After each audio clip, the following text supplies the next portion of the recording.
یہ محبت کی جنگ ہوتی ہے نا. حضرت علی کے ایک بھائی تھے جناب عقیل. جناب عقیل وہ جب انہوں نے کلمہ پڑھا تو نبی پاک کے بڑا قریب رہنے لگے, اور میرے نبی کریم صلی اللہ علیہ وسلم بھی ان سے بڑا پیار کرتے. حضور فرماتے ہیں تیرا کلمہ پڑھنے کی مجھے ڈبل خوشی ہوئی ہے.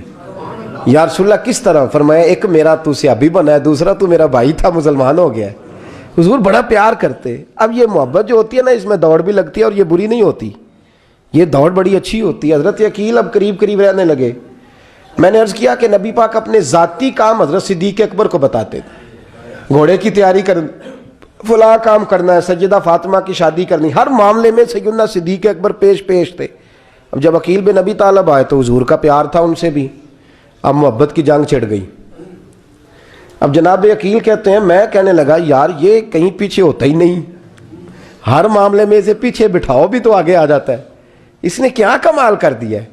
کہتے ہیں آہستہ نا میں جوان تھا, ابھی نوجوانی کا عالم تھا, تو وہ خاص پہلو میں سمجھنے سے ابھی قاصر تھا. توجہ ہے آپ کی؟ کہتے ہیں ایک دن نا بڑی باتوں میں حضور فرماتے ابو بکر میرا گھوڑا تیار کرو, تو کہتے ہیں میں دوڑ کہتا تو چھوڑ میں کرتا ہوں. کہتے ہیں وہ چپ کر جاتے. جتنی جگہ وہ مجھ سے بن سکا میں نے روکا. حضرت صدیق اکبر بولے, کہتے ہیں ایک دن نا مسجد کی پہلی صف میں بیٹھا تھا. میں نے پچھلے جمعے بھی کہا تھا اگے ہو بوے جڑا پہلوں آئے, یہ حکم ہے نا حدیث میں, پہلے آئے اور آگے بیٹھ جائے, گدنے پھلانگنے سے منع کیا. کہتے ہیں ابو بکر صدیق, توجہ ہے آپ کی, ان کی عادت تھی کہ جمعے والے دن مسجد کی صفائی کرتے اور صفائی کر کے سب سے آگے بیٹھ جاتے. بات ذرا میں نے قریب ہو کے سن دی, پاس بیٹھ جاتے. عقیل بن ابی طالب کہتے ہیں میں بھی آیا سیدنا صدیق اکبر, اور مجھے کئی دنوں سے جلال تھا کہ یہ پیچھے ہوتا ہی نہیں.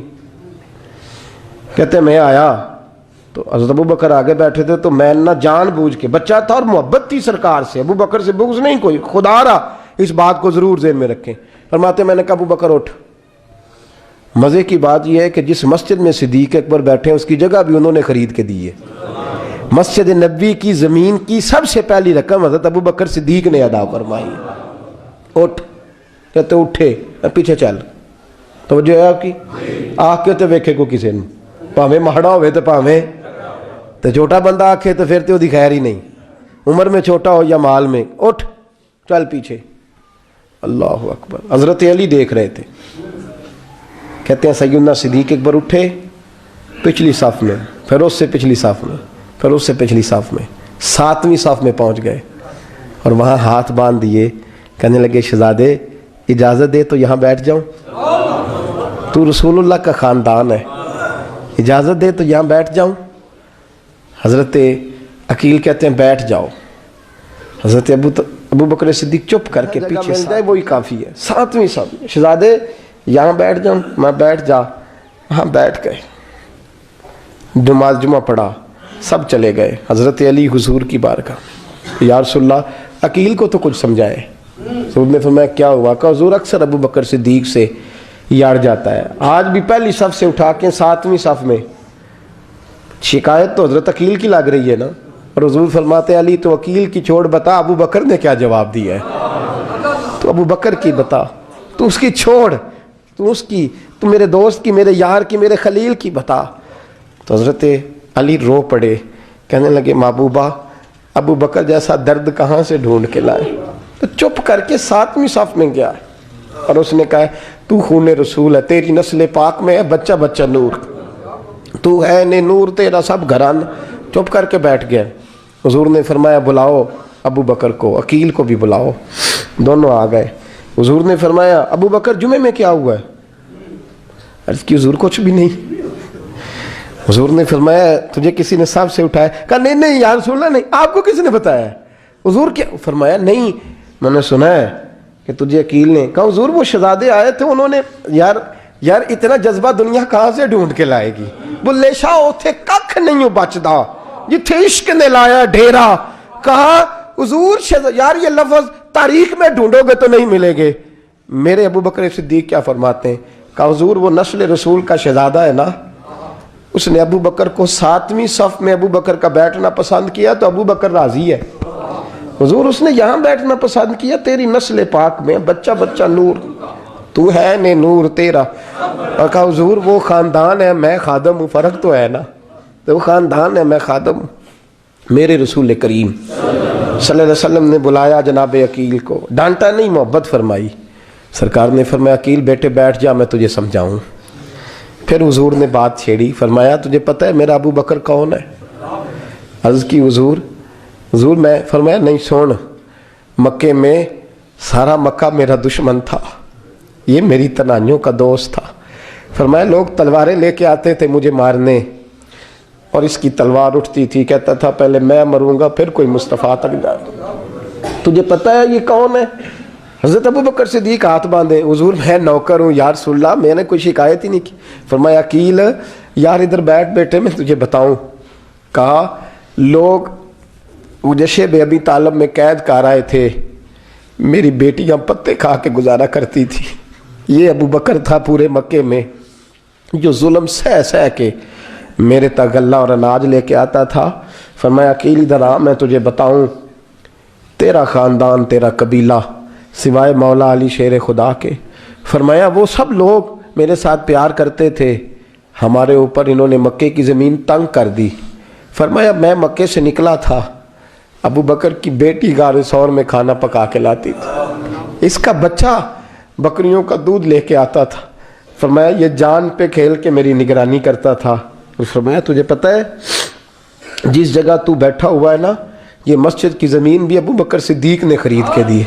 حضرت سیدنا عقیل یا رسول اللہ غلطی، حضرت ابو بکر کہتے ہیں حضور واللہ و رسول و منو، میرے اوپر اللہ رسول کے احسان ہے۔ آخری لفظ میرے حبیب نے کہے، حضور نے فرمایا عقیل میرے پاس جس کے بھی پیسے آتے ہیں میں بیگانے سمجھ کے خرچ کرتا ہوں، میں کہتا ہوں فلانے کے ہیں، وہ پوچھے گا کہاں لگے، لیکن ابو بکر کے پیسے آتے ہیں تو میں اپنے سمجھ کے خرچ کرتا ہوں۔ اور میرے رسول کریم صلی اللہ علیہ وسلم نے فرمایا میرے ساتھ جس نے نیکی کی میں نے بدلہ چکا دیا ہے، ابو بکر کا میں نے بدلہ دیا ہی نہیں۔ قیامت کے دن جب سب جنت میں جانے لگیں گے تو میں اس کا بازو تھام کے اللہ کی بارگاہ میں لے جاؤں، اور میں کہوں گا یا اللہ میرے مولا کلمہ پڑھنے سے لے کر غار تک، غار سے بدر تک، بدر سے احد، حنین، خندق، تبوک اور مزار تک، یا اللہ اس کی بڑی نیکیاں ہیں، اسے تو ہی بدلا عطا فرما۔ میرے دوستو یہ رنگ حضرت سیدنا صدیق اکبر، بس وہ اقبال نے کہا کہ صدیق کے لیے ہے خدا کا رسول اور اس سے آگے پیچھے کچھ نہیں۔ یہ جو ماننے کا انداز ہے نا، یہ دیکھیے نا حضرت ابو بکر صدیق، بڑی دفعہ آپ نے بات سنی ہے لیکن اس بات کی لذت بڑی شاندار ہے۔ حضرت عمر نے طبیب بلایا ہے ابو بکر کو دکھانے کے لیے ملک شام، پہلے مانتے نہیں تھے، مولا علی کی سفارش ڈالی، پھر دونوں لے کے آئے، سیدنا علی المرتضیٰ بیٹھے ہیں، حضرت عمر بیٹھے ہیں، کہتے ہیں طبیب کو چیک کرو، ملک شام کا بڑا ڈاکٹر ہے۔ چیک کر لیا تو ڈاکٹر کہنے لگا کوئی مرض نہیں، کوئی تکلیف نہیں، کمزوری بڑی ہے، کمزوری بڑی ہے، ان سے پوچھے انہیں کیا مرض ہے۔ تو حضرت عمر کہنے لگے یار بول کیا مسئلہ ہے تجھے، کیوں اتنا کمزور، اتنا بیمار رہتا ہے، کیا پرابلم ہے، کیا مسئلہ ہے؟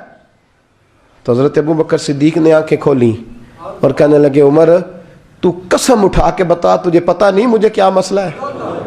تو اٹھا نا قسم، جنہ دے دل بر جانی وچھڑن، کون روے پھر تھوڑا، سب روگاں دائی روگ محمد جس کا نام وچھوڑا۔ تجھے نہیں پتا تو بول، اگر خبر ہے تو پوچھتا کیوں ہے؟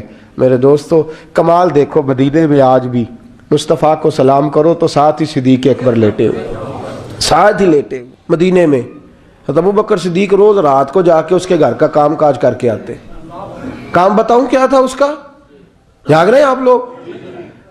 اس زمانے میں نا لوگ باتھ روم گھر میں بنا لیتے تھے، شاید پرانے لوگوں نے دیکھے ہوں، وہ اس کے اندر ہی پیشاب پخانا رہتا تھا، وہ آتے تھے ملازم تو وہ اٹھا کے باہر پھینکا کرتے تھے، وہ بی بی گھر کے اندر پیشاب کرتی، نابینا ہے، وارث کوئی نہیں، ابو بکر صدیق آتے، امیر آدمی، اور اس کا وہ پخانا پیشاب اٹھا کے باہر پھینک کے آتے، پھر اس کے گھڑے میں پانی بھر کے لاتے، پھر اس کے گھر میں جھاڑو دیتے، پھر اس بوڑھی عورت کو کھانا کھلاتے، پھر اس کو خرچہ دیتے، پھر اس کو کہتے کہ فلاں آدمی کی تیرے پڑوسی کی میں نے ڈیوٹی لگا دی ہے، ضرورت ہو تو اس کو کہہ دینا۔ بڑے زمانہ خدمت کی۔ ایک دن حضرت عمر فاروق اس بی بی کے دروازے پہ چلے گئے، دستک دی، اس نے کہا کون ہے دروازے؟ کہا میں عمر فاروق ہوں، عمر بن خطاب ہوں، پتہ چلا ہے آپ لوارث ہیں، میرا دل کرتا ہے میں آپ کے گھر کا کام کاج کر دیا کروں۔ تو بی بی کہنے لگی نہیں، ایک بندہ آتا ہے کئی سالوں سے وہ کر رہا ہے، مجھے وہی ٹھیک ہے۔ ایک آتا ہے بڑے سالوں سے کام کرتا ہے وہی ٹھیک ہے. تو حضرت عمر کہنے لگے میں نے بھی کام ہی کرنا ہے, کچھ اس سے کرا لیں, کچھ مجھے موقع دے دے نیکی کا. کہنے لگی نہیں وہی ٹھیک ہے. تو فرمانے لگے میرے اندر کیا نقص نظر آیا ہے, اماں جی مجھے بھی ٹائم دیں. تو بی بی کہنے لگی نہیں وہی صحیح ہے. حضرت عمر جذباتی آدمی تھے, جلالی آدمی تھے, کہنے لگے میں نے کہا نہیں مجھے بتاؤ میں کیوں نہیں کر سکتا. تو بوڑھی اماں کہنے لگی تجھ میں اور اس میں فرق ہی بڑا ہے. کہا وہ کیوں؟ کہنے لگے اتنے سال ہو گئے اسے آتے ہوئے, اتنے سال, تو پہلے دن آیا ہے اور آتے کہہ رہا ہے میں عمر بن خطاب ہوں, اپنا نام بتا رہا ہے, سالوں ہو گئے میں روز پوچھتی ہوں تیرا نام کیا ہے, وہ بتاتا ہی نہیں. وہ کہتا ہے اماں میں کام صحیح کرتا ہوں تو نام کو چھوڑو, نام بتا کے کیا کرنا ہے. فرمایا یہ تھوڑا فرق ہے, اس نے اتنے سالوں میں نام نہیں بتایا اور تو پہلے دن ہی آگے کہہ رہا عمر بن خطاب ہوں. تو ابا جی کا بھی نام بتا رہا ہے, میں نے نہیں کام کرانا, مجھے وہی صحیح ہے. نام نہیں بتاتا, نوکری پوری کر جاتا ہے. حضرت سیدنا عمر فاروق فرماتے ہیں میں تہجد کے وقت جھاڑیوں میں چھپ کے بیٹھ گیا. کہتے ہیں مسجد نبی سے وہ شخص نکلا, چہرے پہ نقاب, پیروں سے ننگا, اور میں نے اس شخص کو خرامہ خرامہ اس بوڑھی عورت کے گھر کے قریب جاتے دیکھا. تو پیچھے سے جا کے میں نے کہا او مسافر چہرہ تو دکھا. تو کہتے ہیں چہرہ اٹھایا تو ابو بکر صدیق تھے, صدیق اکبر تھے. حضرت عمر فاروق فرماتے ہیں میں نے کہا تو جوتی کو اتار کے آتا ہے؟ تو کہنے لگے جوتی سے جب چلتا ہوں تو پیروں میں آواز پیدا ہوتی ہے, جوتے کی وجہ سے. پڑوسیوں کو تکلیف دینے کا مقصد تو کوئی نہیں نا. اور فرمایا جب جوتوں سے آواز پیدا ہوگی تو گلی محلے والے پوچھیں گے ابو بکر کدھر جا رہا ہے, تو میں نیکی کسی کو بتانا نہیں چاہتا. تو فرمایا ابو بکر کب سے آ رہے ہو؟ فرمایا چھوڑ عمر, بس دعا کر رب میرا آنا قبول فرما لے. تو دعا کر سرکار کی بارگاہ میں حاضری صحیح لگ جائے, چھوڑ میں کب سے آ رہا ہوں, کس وقت سے آ رہا ہوں, اس مسئلے کو چھوڑ. تو یہ دیکھ پانی پر نسویلیاں رنگا رنگ کڑے, پریا اس دا جانیے جس دا توڑ چڑھے. یہ بات آپ نے درجنوں بار سنی ہے, لیکن اس پر غور تو کرو میرے دوستو کہ حضرت عمر فاروق فرماتے ہیں جن دنوں تبوک کے لیے میرے نبی نے اعلان فرمایا میرے حالات اچھے تھے, ابو بکر کے اچھے نہیں تھے, مالی حالات کمزور تھے, کچھ مسائل تھے, میرے اچھے تھے. میری سرکار نے اعلان فرمایا کہ پیسے دو. فرماتے ہیں چونکہ میرے حالات بھی اچھے تھے تو میں نے کہا اس دفعہ پہلا نمبر میرا ہی ہوگا. فرماتے ہیں آدھا مال گھر کا, یہ بھی بڑی دلیری ہے. کتنا بولیے؟ اتنے تو اسی ابے نو نہیں دس دے ساڑھے کو پیسے کنے نے, کہتے ابا جی مانگنا لین, والد صاحب کو نہیں بتاتے, ہماری جیب بکھری ہوتی ہے, ایسے ہی نانا کو مانگی نہ لے. آدھا مال حضرت عمر فاروق فرماتے ہیں آدھا مال میں نے بانٹ کے حضور کی بارگاہ میں, اور ساتھ میرا ارادہ ہے کہ ابو بکر آج میں نہیں تجھے آگے گزرنے دیتا. فرماتے ہیں مال پیش کیا, تھوڑی دیر گزری تو ابو بکر بھی آ گئے. اور منظر کیا ہے؟ کہتے ہیں انہوں نے قمیض پہنی ہوئی ہے بوریے کی, سر پہ ٹوپی کوئی نہیں, پیروں میں جوتا کوئی نہیں, سر میں ٹوپی کوئی نہیں, پیروں میں جوتا کوئی نہیں. کہتے ہیں ابو بکر صدیق آئے, سب کا مال آیا, مصطفیٰ کی بھی اتنی توجہ نہیں تھی, پر جب ابو بکر آئے تو میں نے مصطفیٰ کریم کے انداز بھی بدلے ہوئے دیکھے, اس شخص کے آنے پر بدلے ہوئے دیکھے. فرماتے ہیں میرے رسول پاک کے سامنے ہر چیز ابو بکر نے قدموں میں ڈھیر کر دی, اور ڈھیر کر کے نا چیزیں رکھ کے تو فٹافٹ پچھلی سائڈ پہ, کسی کو پتہ نہ چل جائے, پچھلی سائڈ پہ حضور کے. تو حضور نے فرمایا ابو بکر سامنے آنا, گھر کیا چھوڑ کے آیا ہے؟ فرمایا ہر چیز, پیچھے بیٹھ گئے. تو محبوب نے بازو تھام کے آگے کیا, فرمایا کیا چھوڑ کے آیا گھر؟ یہ اس بات پہ بات آپ نے پہلے بھی سنی ہے, لیکن ان لفظوں پہ غور کرو. ابو بکر نے یہ نہیں کہا حضور کچھ بھی نہیں, میں سارا کچھ لے, یہ لفظ کہا ہی نہیں. اللہ کرے ہمیں اس عقیدے کو سمجھیں, اس نظریے کو. یہ ترمذی اور مشکات دونوں میں یہ لفظ موجود ہے. یہ نہیں کہا حضور کچھ بھی نہیں, سارا کچھ لے آیا ہوں, یہ نہیں فرمایا. حضور نے فرمایا ابو بکر کیا چھوڑ کے آئے ہو گھر؟ توجہ ہے آپ کی؟ لفظ دیکھیں, کہا ما ابقیت اللہ و رسولے, یا رسول اللہ گھر میں خدا کو بھی چھوڑ آیا ہوں, محمد مصطفیٰ کو بھی چھوڑ آیا ہوں. یہ لفظ ہے سیاستہ کے. اقبال کہتے ہیں پروانے کو شمع بلبل کو پھول, بس اس بس کو سمجھنا, پروانے کو شمع بلبل کو پھول, بس صدیق کے لیے ہے خدا کا رسول اور بس.